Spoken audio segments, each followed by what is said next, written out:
오늘 추수감사주의를 맞이해서 이렇게 또 강단 장식을 아주 아름답게 또 풍성하게 해주셔서 감사합니다. 금년에 한 해 동안 어려움이 많았는데 이 강단 장식을 보면서 마음에 큰 위로가 되고 비어있던 마음 한 구석이 다 채워지는 그런 느낌을 받습니다. 여러분도 이 강단을 보니까 아주 마음이 기쁘죠? 오늘 이 감사로 드리는 제사, 감사로 드리는 이 예배, 하나님이 기쁘게 받으실 줄로 믿습니다. 지난 주일에 우리나라에서 유명한 한 분이 세상을 떠났습니다. 그분은 잘 아시는 삼성그룹 회장인 이건희 씨입니다. 지난 2014년에 급성 심근경색으로 인해서 의식불명이 됐어요. 코마 상태가 되어가지고 돌아가시기까지 깨어나지 못하고 그렇게 누워있다가 세상을 떠났는데, 그 이분의 마지막 그 삶의 여정을 보면서 이 세상에는 사람의 힘이나 또 돈이나 또 권력의 힘으로 할 수 없는 일들이 너무도 많다는 것을 우리가 깨달을 수가 있습니다. 저는 그래서 이분의 마지막을 보면서 이 말씀이 떠오르더라고요. 만군의 여호와께서 말씀하시되 이는 힘으로도 되지 아니하며 능력으로도 되지 아니하고 오직 나의 영으로 되느니라. 할렐루야. 이게 스가랴 4장 6절에 있는 말씀인데, 여러분 오직 이 말씀만이 진리인 줄 깨달으시기 바랍니다. 얼마 전 신문을 보니까요, 이건희 씨가 남긴 재산이 한 18조 가량 된다 그래요. 18조. 우리나라에서 제일 부자입니다. 제일 부자인데 또 세금도 또 엄청나게 내요. 상속세가 11조나 된다네.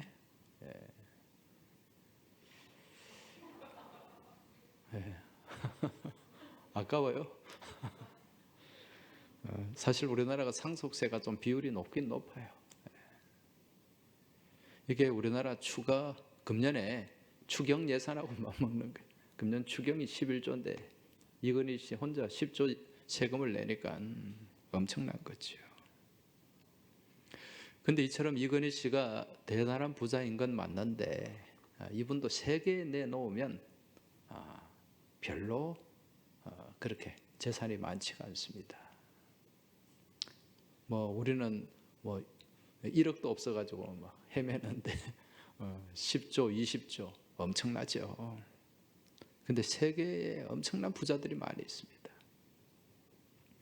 세계 한 65등 정도 한다 그래요, 이건희 씨가. 그럼 세계 제일 부자는 누구일까요?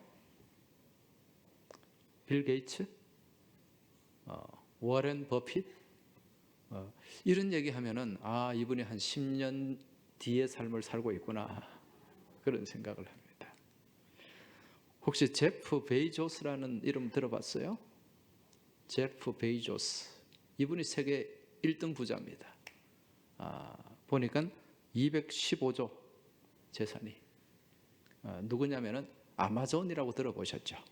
인터넷 아마존을 창립한 사람이에요. 제프 베이조스. 그래도 빌 게이츠가 대단한 게 2등이더라고요, 아직까지. 2등. 보니까 136조. 그리고 3등은 누구냐? 마크 저커버그. 페이스북 아시죠? 페이스북 창업자가 3등입니다. 113조. 여러분 200조, 100조 엄청난 돈인데 이 사람들도요, 역대 부자 순위로 따지면은 이 사람들도 또 저 뒤에 한 5등, 6등밖에 안 돼요. 무슨 얘기냐? 이제 이 부자라는 것은 그 시대에 돈 가치를 두고 얘기를 해야 되는 거거든. 옛날에 우리 60년대 이때 70년대 돈 100원하고 지금 100원하고는 다르잖아요. 아니, 그때는 돈 10원만 있어도 그게 쓸 게 있었어요. 100원이면 큰 돈이지. 이 이해가 되시는 분들은 이제 연식이 오래된 거예요. 그때는 100원짜리 지폐도 있었잖아요. 그죠? 돈 가치를 두고 생각을 해야 된다는 거죠. 돈 가치를 두고 이제 역대 부자 순위를 따지니까 1등이 누군가? 누구일 것 같아요? 그래 나와버리면 내가 설교할 게 없어요. 좀 몰라도 아이고 뭐 그냥 모른 척하고 앉아 있어야지. 바로 나와버리면은 아무튼 좋습니다. 석유왕 그러면 누가 떠오르죠? 존 록펠러. 록펠러가 지금도 여전히 1등입니다. 역대 최고의 부자. 지금 록펠러 가문이요 대단합니다. 이 록펠러는 세계적인 거부다라는 그런 타이틀 외에 또 여러 가지 기록을 많이 갖고 있어요. 어떤 기록인가? 첫 번째는 자선을 가장 많이 한 기록입니다. 돈도 많았지만은 많이 베풀었다는 거예요. 자선 사업을 무지 많이 했습니다. 그래서 유명한 그 록펠러 재단, 록펠러 재단을 통해서 뭐 카네기 홀 뭐 이런 또 대학도 시카고 대학, 지금 미국에 아주 저명한 대학이잖아요. 그 시카고의 뭐 하버드 예리라고 불리는 대학이 그 시카고 대학하고 노스웨스턴 이 대학이잖아요. 그래서 최고의 자선과 반열에 올라 있어요. 많은 의료재단, 장학재단, 뭐 학교재단 그렇게 만들어서 베풀었다는 것입니다. 그리고 두 번째는 인생 역전의 기록을 갖고 있습니다. 어린 시절, 젊은 시절 록펠러는 무지 가난했어요. 완전히 빈털털이었고, 그래서 첫사랑으로부터도 차였어요. 왜? 가난하다는 이유로, 별 볼 일 없다는 이유로. 그처럼 많은 이 상처, 또 가난하다고 받은 비방, 이걸 자극제로 삼아서 세계에서 가장 부유한 재벌로 이제 자리매김하게 되었다는 거죠. 인생 역전의 기록입니다. 그 다음은 장수의 기록을 갖고 있어요. 록펠러는 98까지 살았습니다. 지금 우리가는 100세 시대, 그런데 100세 시대라 그래도 100살까지 사는 사람이 그렇게 많지가 않아요. 그렇죠? 90만 넘어도 장수인데 록펠러 시대에 그때 98, 98까지 살았다는 것은 대단한 장수입니다. 눈을 감을 때까지 치아가 건강했다 그래요. 위장이 건강했고요. 그러니까 잘 먹고 소화를 잘 했다는 그런 얘기입니다. 한마디로 축복을 받은 거죠. 이런 록펠러가 이와 같은 이 3대 기적이라고 할 수 있죠. 그죠? 이 세 가지 기록을 만들어낸 원동력도 또 세 가지로 나누어져요. 세 가지로 구분이 되는데 그 중에 첫 번째가 뭐냐? 첫 번째는 록펠러는 살아가면서 불평불만을 별로 하지 않았다 그래요. 내가 가난해도 조롱받아도 비난받아도 불평불만하지 않고 그 마음 가운데 하나님을 향한 믿음이 있으니까 무엇이 있었다? 감사하는 마음이 있었다. 감사할 줄 아는 사람이었어요. 남을 비난하지도 않습니다. 기업을 하면서 많은 어려움이 있었을 거예요. 그렇지만 불평불만하지 않았다는 거죠. 첫 번째가 감사하는 생활이었고요. 두 번째는 경건한 생활이었습니다. 평생 술, 담배를 입에 대지 않았어요. 그리고 평생을 교회학교 교사로 섬겼습니다. 아니 그 재벌이, 그렇게 바쁜 재벌이 교회학교 교사로 섬겼다니까요. 그런 면에서 보면 미국은 대단한 사람이에요. 그 땅콩 장수 카터, 그분도 평생 교회학교 교사로 섬겼거든. 오늘 이 자리에 교사들 여러분들 힘내시기 바랍니다.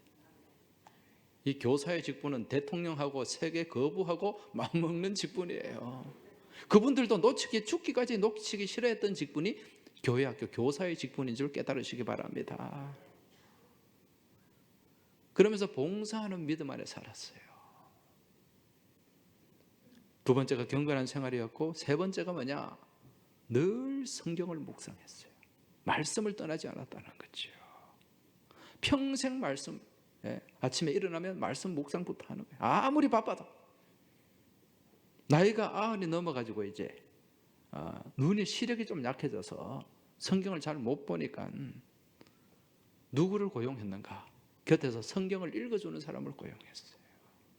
뭐 요즘 같으면 뭐 성경 탁 누르면은 뭐 컴퓨터에서 성경 다 읽어주잖아요. 옛날에는 그게 안 되니까 성경 읽어주는 사람을 고용해서 계속 말씀을 들었다는 것입니다. 이러한 모습이 록펠러를 그저 돈이 많은 부자가 아닌 지금까지 많은 사람들로부터 존경을 받는 또 위대한 인물로 자리매게 하는 그런 힘이 되었다는 거죠.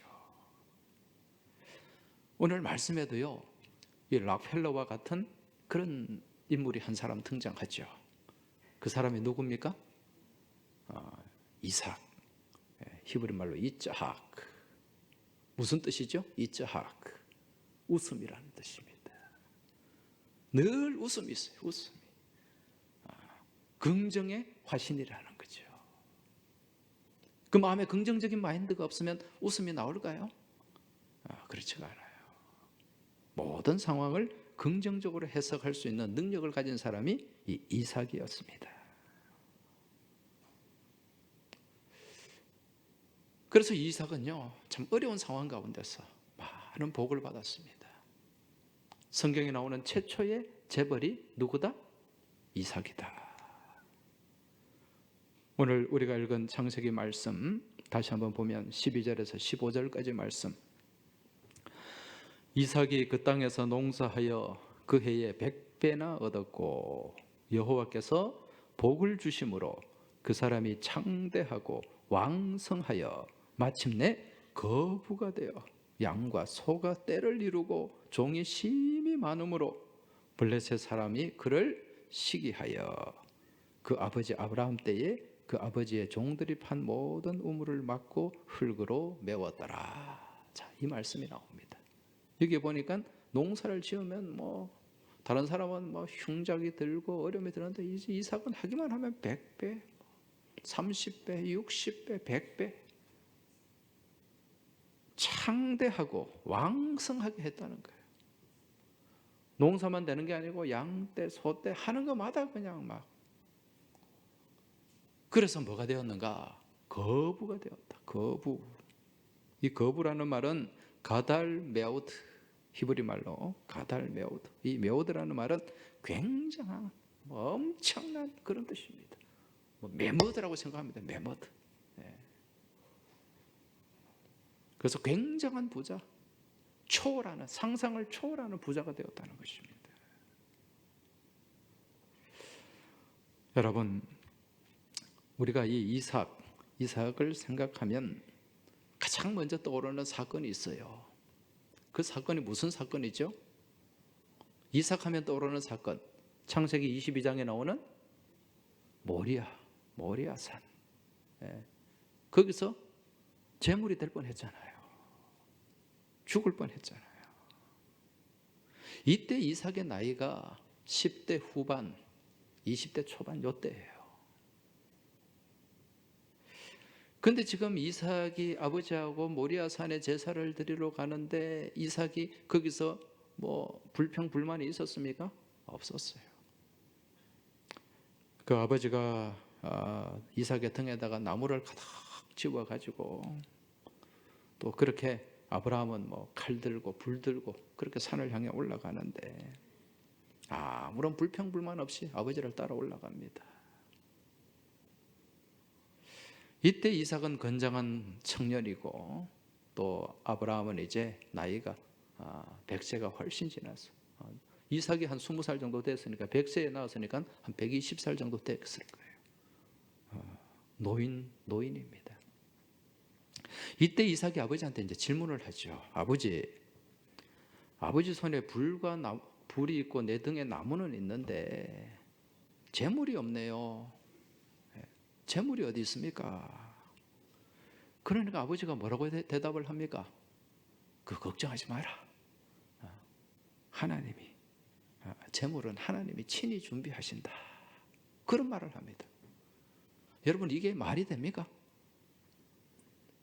아니, 제사를 지내는데 가장 중요한 게 뭐예요? 나무예요? 불이에요? 아닙니다. 재물입니다. 근데 성경에 재물은 누가 준비하게 돼 있어요? 누가 준비해야 돼? 제사 드리는 사람이 준비해야죠. 아니, 지금까지 이삭은 아버지하고 많은 제사를 드렸을 거예요. 그때마다 아버지가 정성을 다해서 재물을 준비하는 모습을 봤을 겁니다. 아니, 그런데 지금은 이 모리아 산에 제사를 지내러 산에 꼭대기 올라가면서 재물도 없이 그래 간단 말입니다. 하나님이 준비하신다고요? 아니, 말이 안 되잖아요. 이제 이삭도 이제 생각이 있는 나이인데 이거 뭐 좀 이상하다, 그런 생각을 했을 거예요. 이거 찝찝한데, 그런 생각이 안 들었겠어요?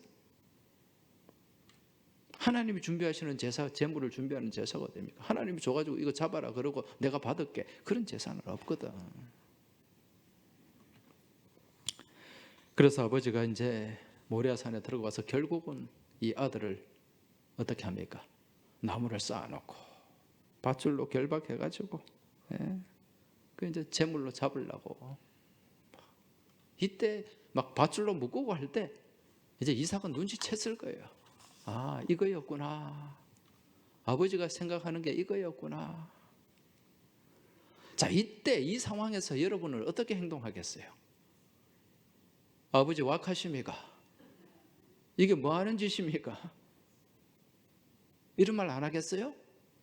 칼 들고 막 잡으려고 할 때 아버지 미쳤어요, 안 그러겠어요? 아니, 솔직하게 좀 생각을 해봐요. 이영호 집사님 안 그러겠어요?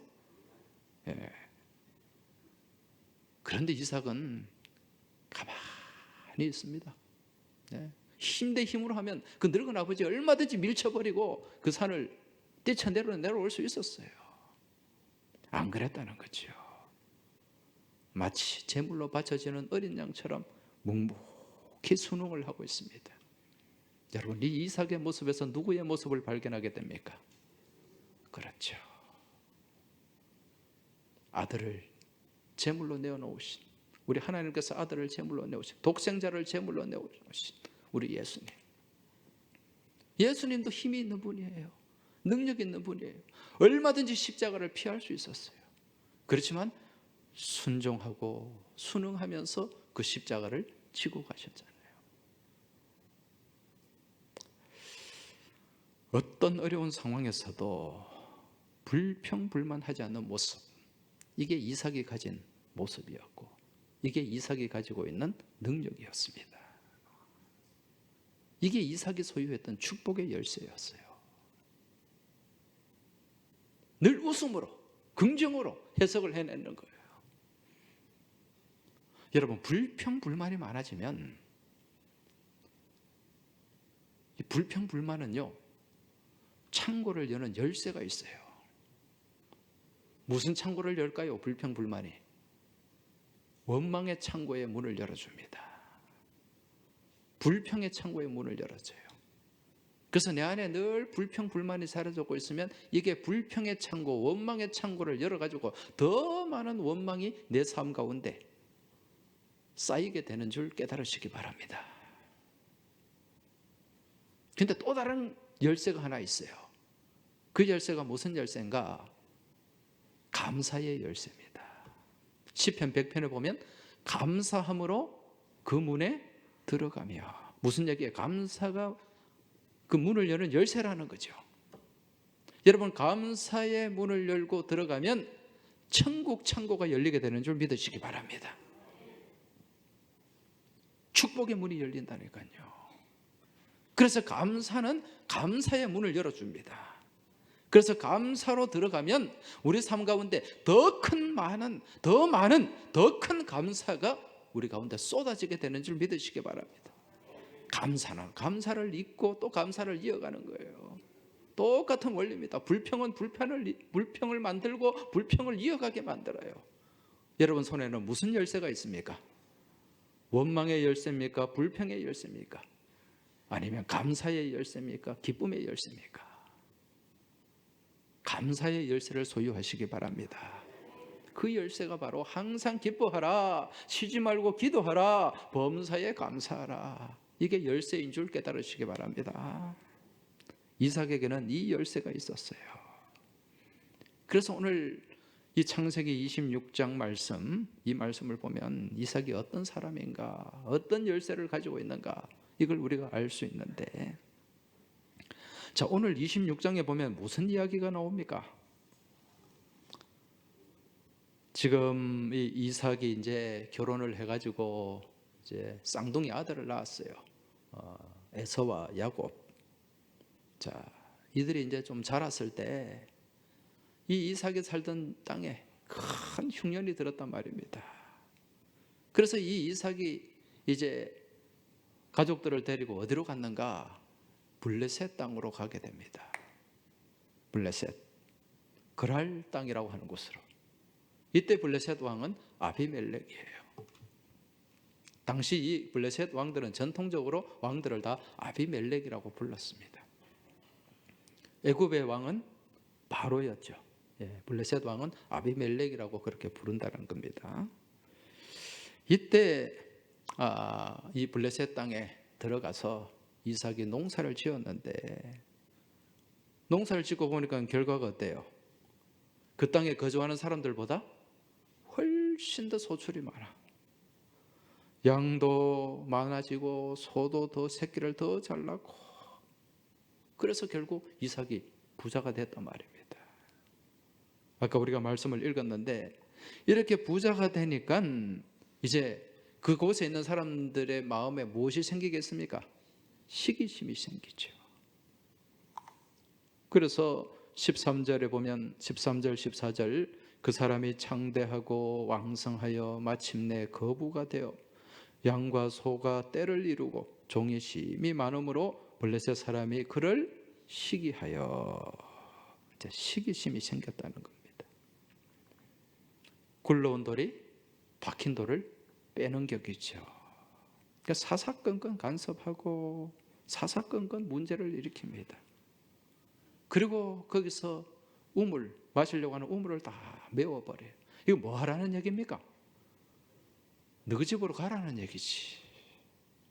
왜 너희가 이 히브리 족속이 우리 블레셋 사람이 사는 땅에 들어와가지고 네가 주인 노릇을 하려고 하느냐?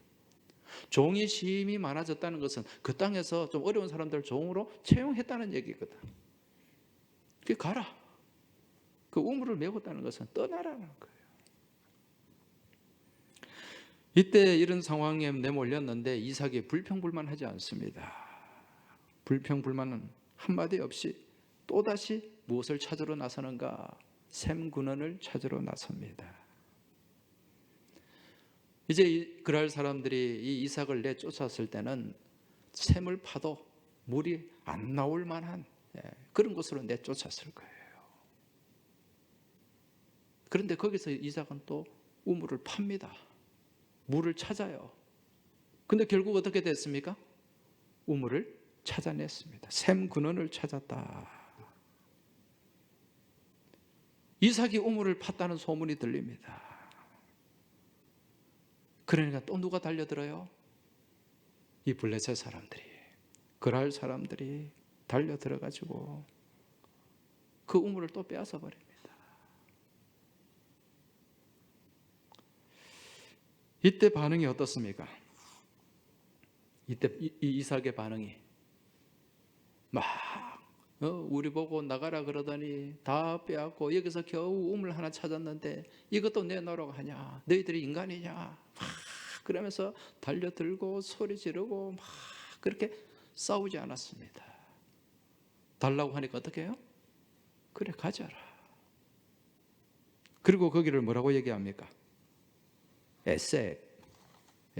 20절에 보니까 에색 그러면서 갑니다.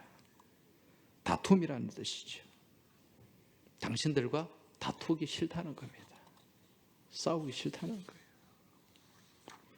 그리고 또 다른 곳에 가서 이삭이 또 물을 찾아요. 도저히 불가능할 것 같은데 이 이삭이 하니까 됩니다. 또 얼마 지나지 않아서 샘 근원을 찾았어요? 못 찾았어요? 찾았죠. 여러분, 믿음의 사람에게는 샘 근원의 은혜가 있는 줄 믿으시기 바랍니다. 어디를 봐도 샘 솟는 은혜가 있어요. 어디를 봐도 샘 솟는 기쁨이 있습니다. 또 이렇게 우물을 파놓으니까 또 누가, 이 그랄 사람들이 또 찾아온 거야. 이 정도면 이게 그랄이 아니고 지랄입니다. 또 내놓으라는 거예요. 그리고 이삭이 또 어떻게 합니까? 그래, 그럼 내놓지. 그리고 신나 그럽니다. 신나. 대적하다. 이 사람들이 또 싸우려고 하네. 그리고 아주 쿨하게 그냥 가버리는 거예요. 여러분, 이쯤 되면 보통 사람에게는 찾아오는 마음이 있습니다. 어떤 마음일까요? 야, 내가 지금 뭐하고 있지? 내가 지금 누구 좋아라고 이 짓을 하지? 그런 마음이 들면서 막 접고 포기하는 마음이 생기죠. 근데 이삭은 어떻습니까? 대단해요. 포기하지 않습니다. 예, 이삭에게 포기는 오직 김장김치밖에 없어요. 배추 셀 때 그 포기밖에 없다는 거야. 또 다른 곳에 가서 또 우물 파는 거야. 이러면 이제 그럴 사람들이 미칩니다. 거기서 또 어떻게? 또 찾았어요? 못 찾았어요? 또 찾았어. 또 우물을 팠습니다. 이 정도 되니까 이제 이 그랄 사람들이 포기를 하는 거예요. 22절 한번 보십시오. 22절에 보면 이삭이 거기서 옮겨 다른 우물을 팠더니 그들이 무엇하지 아니하였으므로 다투지 아니하였다. 두 손 두 발 다 들었다. 저 인간은 이제 도저히 우리가 감당할 수가 없다. 여러분, 이게 믿음의 능력인 줄 깨달으시기 바랍니다. 지금까지 이삭은요, 주변에서 그 어떤 도발을 해와도 눈썹 하나 까딱하지 않았어요. 그리고 자신을 향해 도발하는 사람들을 향해 힘 대 힘으로 맞서는 것이 아니라 오히려 내어주고 양보했단 말입니다. 여러분, 이게 성경적인 단어로 무엇인가? 성경에서 말씀하는 단어로 온유함입니다. 온유함. 이게 온유함이에요. 제가 가끔 말씀드리지만 성경에는 온유함의 대표 주자가 있다 그랬죠. 신약의 대표, 구약의 대표가 있습니다. 구약의 대표가 누굽니까? 모세죠. 모세. 민수기 12장 3절에 이 사람 모세는 온유함이 지면의 모든 사람보다 더하더라. 모든 사람보다 더 온유한 사람이 모세였다는 거죠. 신약의 대표가 누구라고요? 우리 예수님. 나는 마음이 겸손하고 온유하니. 할렐루야. 그러니까 온유한 사람은 누구를 닮아갈 수 있어요? 주님을 닮아갈 수 있습니다. 여러분, 이 온유가 뭡니까? 따뜻하고 부드럽다는 뜻이죠. 그런데 성경에 나오는 원문에 특히 헬라어에 보면 프라우스라는 단어인데, 이 프라우스라는 단어는요, 힘이 있어도 그 힘을 함부로 쓰지 않는 것, 이게 온유라고 얘기합니다. 힘이 있는데 그 힘을 함부로 사용하지 않는 거예요. 힘이 있다고 힘을 다 쓰지 않는 거예요. 내가 저 사람을 충분히 이길 수 있어. 그렇지만은 내가 이기려고 그 힘을 함부로 쓰지 않는다는 것입니다. 여러분, 우리 예수님이 그렇지 않습니까? 예수님이 고난을 당하고 침뱉음을 당하고 조롱을 당하고 십자가를 지고 갈 때 그 사람들 이길 힘이 없었습니까? 아니죠. 힘이 있었지만 그 힘을 함부로 남용하지 않았어요. 그리고 묵묵히 십자가를 지고 가셨습니다. 이게 온유라는 것입니다. 지금 이삭 또한 충분히 다툴 수도 있고 싸울 수 있는 힘이 있지만 그들과 다투고 싸움박질하고 막 진흙탕에 뛰어들지 않았어요. 왜? 하나님 영광 가리지 않기 위해서. 여러분, 오늘 이 시대를 살아가는 우리 그리스도인의 삶도 마찬가지입니다. 지금 이 시대에 우리 그리스도인들에게 가장 필요한 모습이 뭔지 아십니까? 온유함이에요. 온유함. 지금 예수 믿고 살아가는 사람들 가운데, 이 10년 가운데 점점 온유가 사라지고 있어요. 따뜻함이 사라지고 있고 부드러움이 사라지고 있고, 그리고 삶의 여유가 있어야 되는데 삶의 여유가 없어요. 너무 각박해요. 조금만 손해본다 싶으면은요, 막 그냥 쌍심지를 켜고 달려듭니다.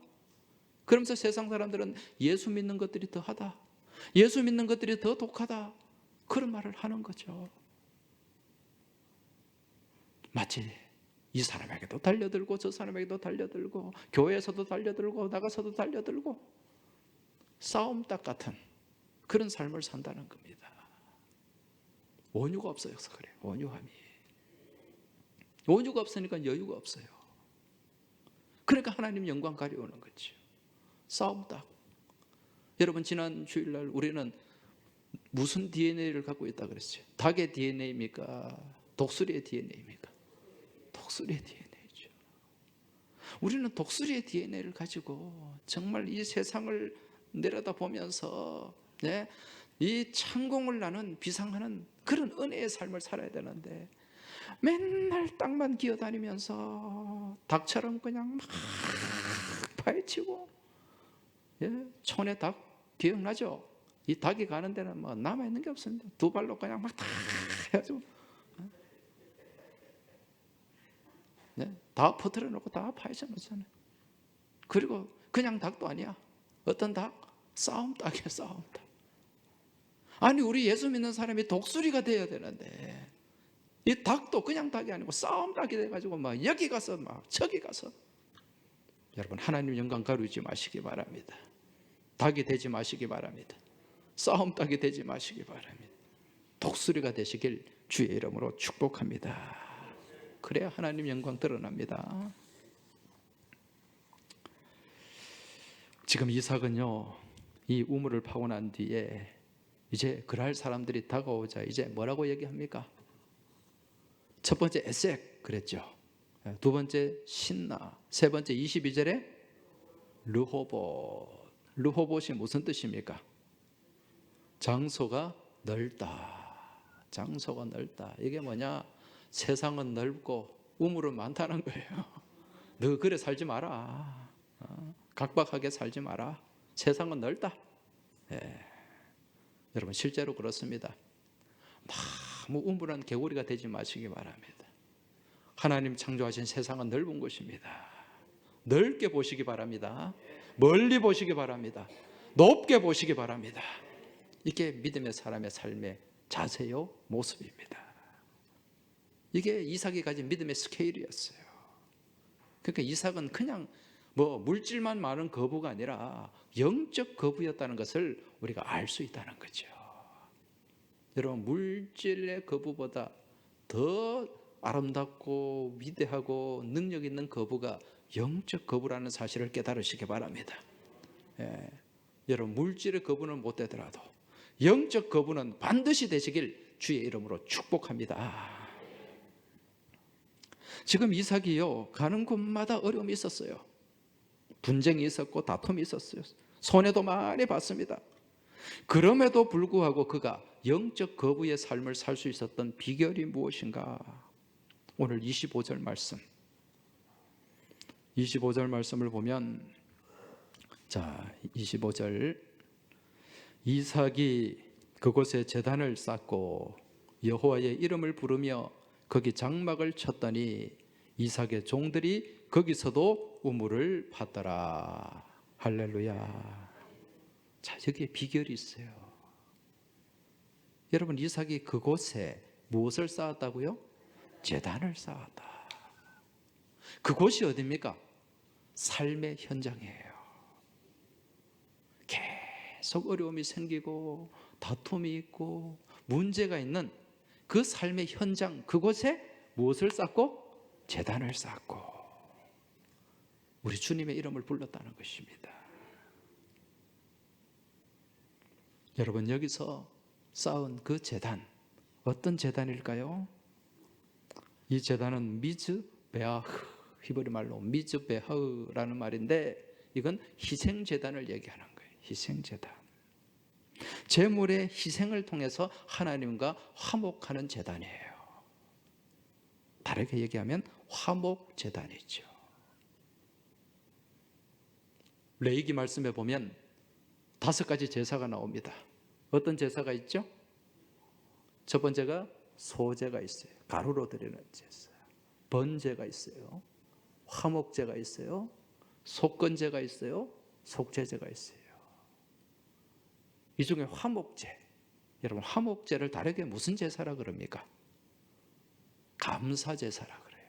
화목제는 감사제사. 하나님 앞에 온전히 감사하는 마음으로 드리는 제사, 이게 화목제요, 이게 감사제입니다. 이 감사를 통해 우리가 하나님과 화목하고 이웃과 화목할 수 있는 거예요. 그래서 이 화목제는 제사를 드리고 나면 그 제물을요, 하나님 앞에 태워서 드리는 제물도 있고 온 동네 사람들 다 불러가지고 같이 나누어 먹는 제물, 그래서 화목을 추구하는 거죠. 이걸 다르게 얘기하면 무슨 제사다? 감사제사다. 이삭은요, 그곳에 제단을 쌓았어요. 그곳이 어떤 곳이라고요? 계속 분쟁이 일어나고 다툼이 일어나고 환란이 있고 손해를 보는 그 삶의 자리에서 제단을 쌓았는데 그 제단이 화목제단, 감사제단이라는 것입니다. 이게 이삭이 그 어려움과 고난을 긍정으로 해석하고 오히려 그걸 역전시킬 수 있는 힘, 그 힘이 여기에 있었다는 거죠. 이게 승리의 비결입니다. 자, 오늘 우리는 추수감사주일로 지키고 있어요. 오늘 이 제단이 감사의 제단입니다. 감사의 제사입니다. 지난 금년 한 해 한번 돌아보십시오. 돌아볼 때 여러분의 삶의 자리 곳곳마다 감사가 넘칩니까? 은혜가 넘칩니까? 거짓말 하지 마세요. 아니, 코로나19로 한 해가 그냥 온 나라가 쑥대밭이 되고 어렵지 않은 데가 없는데 무슨 감사가 있고 은혜가 있고 막 기쁨이 있고 그래요. 아이고, 이분들이 목사하려고 그러네.